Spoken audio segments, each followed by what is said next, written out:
സ്വാഭാവികമാണല്ലോ. അതായത് ഇപ്പോൾ ഇവരെ സംബന്ധിച്ച് ഇപ്പോൾ പിരിവ് നൽകുന്നില്ല എന്നതൊക്കെ പറയുമ്പോൾ തന്നെ ഈ ദൃശ്യങ്ങളടക്കം പകർത്തുന്ന ഒരു സാഹചര്യം ഉണ്ടാകുന്നു. അതെന്തിനെ എന്നുള്ളതാണ് നമുക്കറിയാമല്ലോ. ഇതിനു മുമ്പ് കേരളം ചർച്ച ചെയ്യപ്പെട്ട ഒന്ന് മറ്റൊരു ബലാത്സംഗ കൊട്ടേഷൻ, അത് ഒരു സിനിമാ താരം നേരിട്ട ഒന്നായിരുന്നുവെങ്കിൽ ഏതാണ്ട് അതുപോലെ എത്തുന്ന സാഹചര്യമാണോ ഇവിടെയും ഉണ്ടാകുന്നത്? ഇതൊരു ബലാത്സംഗ കൊട്ടേഷൻ എന്ന നിലയിലാണോ ഇപ്പോൾ കണക്കാക്കേണ്ടി വരുന്നത്? കാരണം ഒരു താരം ഇത്തരത്തിൽ പീഡനം നേരിടുകയും അതിൻ്റെ ദൃശ്യങ്ങൾ പകർത്തുകയും ഒക്കെ ചെയ്തപ്പോൾ കേരളം വലിയ തോതിൽ ചർച്ച ചെയ്യപ്പെട്ട ഒന്നായിരുന്നു. അത് സമാനമാകുന്ന തരത്തിലൊരു ബലാത്സംഗ കൊട്ടേഷൻ കൂടിയായിരുന്നു ഇത് എന്ന സംശയമാണോ ഇപ്പോഴുണ്ടാകുന്നത്? അഭിലാഷ, നമുക്ക് ചിലപ്പോൾ ഒരുപക്ഷെ അങ്ങനെ സംശയിക്കേണ്ടി വരും. കാരണം ഈ മോശമായി ഈ സ്ഥാപനത്തെ ചിത്രീകരിക്കുക എന്നൊരു വശം കൂടി ഇതിന് പിന്നിലുണ്ട്. സാധാരണ സ്പാ സെന്ററുകളെ കുറിച്ച് മോശമായ പരാമർശമുണ്ട്, പിന്നീട് അവിടെ മറ്റു ആളുകളും വരാതിരിക്കേണ്ട സാഹചര്യമുണ്ട്. അങ്ങനെ അതിൽ കൂടി ഒരു സ്ഥാപനത്തെ തകർക്കുക എന്ന ലക്ഷ്യം കൂടി ചിലപ്പോൾ ഒരുപക്ഷെ ഈ ഉടമ പറഞ്ഞ രീതിയിൽ നമുക്ക് മനസ്സിലാക്കാൻ കഴിയും. അങ്ങനെ വേണമെങ്കിൽ കരുതാം. എന്തായാലും ഈ സ്ഥാപനത്തെ ഇല്ലാതാക്കാൻ തരത്തിലുള്ള കൊട്ടേഷൻ ആണ് എന്നുള്ള കാര്യമാണ് ഉടമ പറഞ്ഞിട്ടുള്ളത്. അതിന്റെ അടിസ്ഥാനത്തിൽ അപ്പോഴും അവിടുത്തെ ജീവനക്കാരിക്ക് ഗുണ്ടകളുമായി ബന്ധമുണ്ടോ എന്ന സംശയം കൂടി പറയുകയാണ്. അതാണ് അഭിലാഷ് നമുക്ക് സംശയം. അതിജീവിത അങ്ങനെയാണ് പറയുന്നത്. അതിജീവിത ആക്രമിച്ച സമയത്ത് സഹപ്രവർത്തക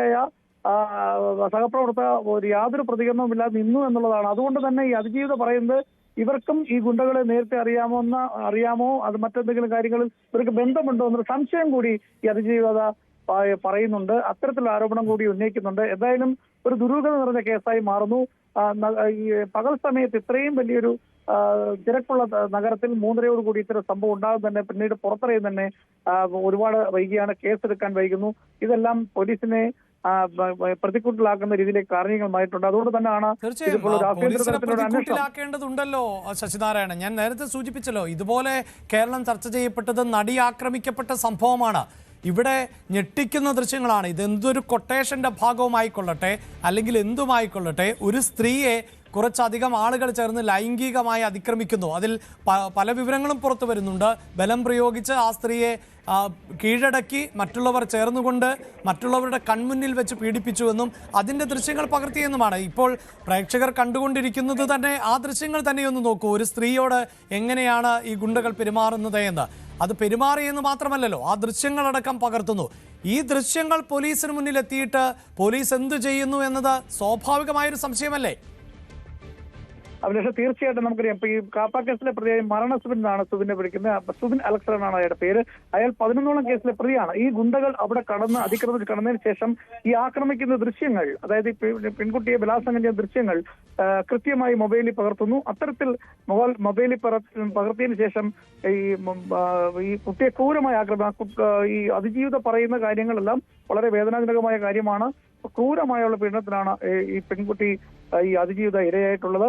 അതിനെല്ലാം ഈ ഒരു പിന്നിൽ കൊട്ടേഷൻ ഉണ്ട് എന്ന് പറയുമ്പോൾ തന്നെ ഇതിന്റെ ഗൗരവം എത്രത്തോളം ഉണ്ടെന്ന് അറിയാം. പക്ഷെ അതിനുശേഷം കേസെടുക്കുന്ന കാര്യത്തിലൊക്കെ കാലതാമസം വരുന്നതെല്ലാം ഒരു സംശയത്തിന്റെ നിഴലിലേക്ക് പോകുന്നു. അതാണ് നേരത്തെ സൂചിപ്പിച്ചത്. ഈ സ്പാ സെന്ററുകൾക്ക് ലൈസൻസ് ഇല്ലാതെ പ്രവർത്തിക്കുന്ന സ്പാ സെന്ററുകൾ ഉണ്ട്. ആ സ്പാ സെന്ററുകളുടെ ആളുകളാണ് ഈ കൊട്ടേഷന് പിന്നിൽ എന്നുള്ളതാണ് ഈ ഉടമ പറഞ്ഞു വെക്കുന്നത്. അതുകൊണ്ട് ഈ നിലവിലത്തെ സാഹചര്യത്തിൽ ഈ സ്ഥാപനത്തെ മോശമായി ചിത്രീകരിക്കുക, ബലാത്സംഗം അടക്കമുള്ള കാര്യങ്ങൾ പുറത്തു വരുമ്പോഴുകൂടി ഇവിടെ കസ്റ്റമർ എത്താതിരിക്കും. അത്തരം കാര്യങ്ങൾ സംഭവിക്കുമ്പോൾ സ്വാഭാവികമായിട്ട് ഈ സ്ഥാപനം ഇല്ലാതാക്കാൻ ശ്രമിക്കുന്നു എന്നുള്ള കാര്യമാണ് ഇതിന്റെ ഉടമ വ്യക്തമാക്കുന്നത്. എന്തായാലും വലിയ തരത്തിലുള്ള രീതിയിലുള്ള അന്വേഷണം ഇപ്പോൾ ജില്ലാ പോലീസ് മേധാവിയുടെ നേതൃത്വത്തിൽ നിർദ്ദേശിച്ചിട്ടുണ്ട്. DSPയുടെ നേതൃത്വത്തിലാണ് അന്വേഷിക്കുന്നത്. 2 പ്രതികളാണ് ഇപ്പോൾ ഇതുമായി ബന്ധപ്പെട്ട് അറസ്റ്റിലായിട്ടുള്ളത്. 4 പ്രതികൾ ഇപ്പോഴും ഒളിവിലാണ്. അതാണ് ഇതിലുണ്ടാകുന്ന സംശയം. അതായത് ഇത്തരത്തിലൊരു പ്രവൃത്തി നടക്കുന്നു. പോലീസ് ഒരുപക്ഷെ നമുക്കറിയാമല്ലോ, നിരവധി ഇപ്പോൾ കേരളത്തിന്റെ പശ്ചാത്തലം പരിശോധിച്ചാൽ ഒരുപക്ഷെ ലൈംഗിക തൊഴിൽ ചെയ്യുന്ന സ്ത്രീകൾ ഉൾപ്പെടെയുണ്ട്. ആ സ്ത്രീകൾ പോലും ആക്രമിക്കപ്പെട്ടാൽ, അവർ കയ്യേറ്റത്തിന് വിധേയരാകുന്ന സാഹചര്യം ഉണ്ടായാൽ, അവരുടെ ശരീരത്തിൽ അനുമതിയില്ലാതെ ഒരു പുരുഷൻ സ്പർശിച്ചാൽ അതിന് എതിരെ നടപടിയെടുക്കണം. അവരുടെ പശ്ചാത്തലം എന്താ എന്നൊന്നും പോലീസ് പരിശോധിക്കേണ്ടതില്ല. ഒരു സ്ത്രീക്ക് ബുദ്ധിമുട്ടുണ്ടാക്കുന്ന തരത്തിലെങ്കിൽ അതിൽ നടപടിയെടുക്കേണ്ട ഉത്തരവാദിത്വം കേരള പോലീസിനുണ്ട്. ഇവിടെ ഒരു MLAക്കെതിരെ ഒരു പരാതി വന്നപ്പോൾ എന്തെല്ലാം കോലാഹലങ്ങളാണ് കേരള പോലീസ് സൃഷ്ടിച്ചത്. ആ MLAക്ക് വേണ്ടി എന്തൊരു തെരച്ചിലാണ് നടത്തിയത്. ഇവിടെ ദൃശ്യങ്ങൾ സഹിതം പുറത്തു വരുന്നു. ഇവർ സെലിബ്രിറ്റി അല്ല ഈ സ്ത്രീ എന്നതാണോ പോരായ്മയായി പോലീസ് കാണുന്നത്? എന്തുകൊണ്ട് ഈ ഇത്തരക്കാർക്ക് വേണ്ടി രാഷ്ട്രീയ ഇടപെടൽ ഉണ്ടാകുന്നു? എന്തുകൊണ്ട് പോലീസ് അടിയന്തരമായ ഒരു നടപടി സ്വീകരിച്ചില്ല എന്നത് ചോദ്യം തന്നെയാണ് ശശിനാരായണൻ. അഭിലാഷ, തീർച്ചയായും അതാണ് സാധാരണക്കാർക്ക് ഒരുപക്ഷെ നീതി ലഭിക്കാതെ പോകുന്നൊരു സാഹചര്യം ഉണ്ടാകുന്നു എന്നുള്ളതാണ് നമുക്ക് ഇത്തരം കാര്യങ്ങളിൽ നമ്മൾ മനസ്സിലാക്കാൻ കഴിയുന്നത്. കാരണം തിരുവല്ലയിലെ ഈ സംഭവം ഞെട്ടിക്കുന്നതാണ്. കാരണം പോലീസിന്റെ തൊട്ടടുത്ത് നടന്നൊരു സംഭവം, അതിനുശേഷം ഈ കേസ് അറിഞ്ഞതിന് ശേഷം എഫ്ഐആർ ഇടുന്ന കാര്യം പിറ്റേ ദിവസം 1-ാം തീയതി നടക്കുന്നു, 2-ാം തീയതി എഫ്ഐആറിലേക്ക് ഇത് നീങ്ങുന്നത്, പിന്നീടാണ് അന്വേഷണത്തിലേക്ക് കടക്കുന്നത്. അതുകൊണ്ടാണ് നേരത്തെ ഞാൻ സൂചിപ്പിച്ചത്, ചിലപ്പോൾ ഈ സ്പാ സെന്ററുകളുമായി ബന്ധപ്പെട്ട് പോലീസ് ഉദ്യോഗസ്ഥർ അവിടെ നിത്യ സന്ദർശകരാണ് പല സെന്ററുകളിലും. ഈ ലൈസൻസ് ഇല്ലാതെ പ്രവർത്തിക്കുന്ന സെന്ററുകളുണ്ട്.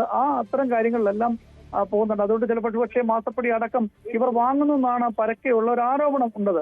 അതുകൊണ്ടാണ് ഇവിടങ്ങളിൽ നടക്കുന്ന പ്രശ്നങ്ങൾ പലതും പുറത്തറിയാതെ പോകുന്നതും ഇത്തരം കാര്യങ്ങൾ, കുറ്റകൃത്യങ്ങൾ കാര്യമായ രീതിയിൽ അന്വേഷിക്കാതിരിക്കാൻ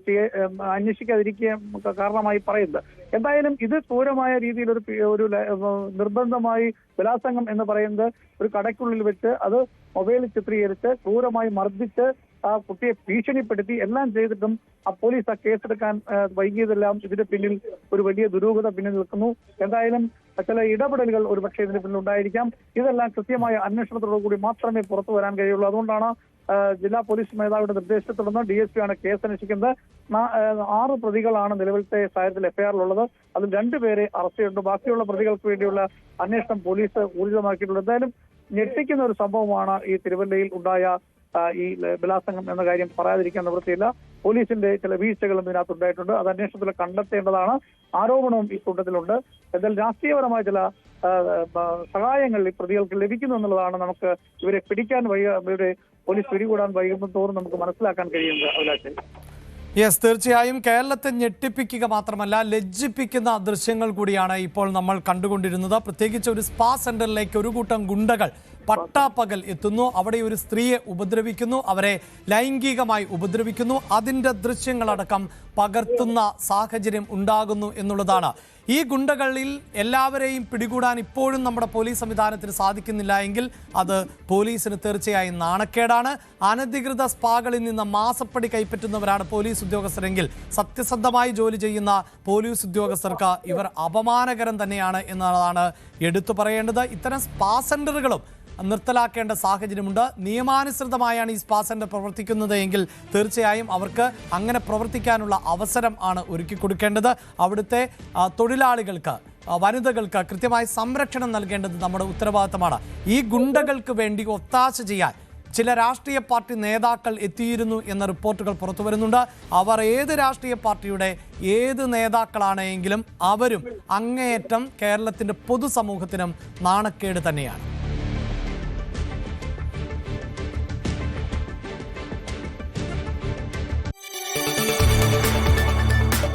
കൂടുതൽ വാർത്തകൾക്ക് News 18 Keralam YouTube channel subscribe ചെയ്യുക.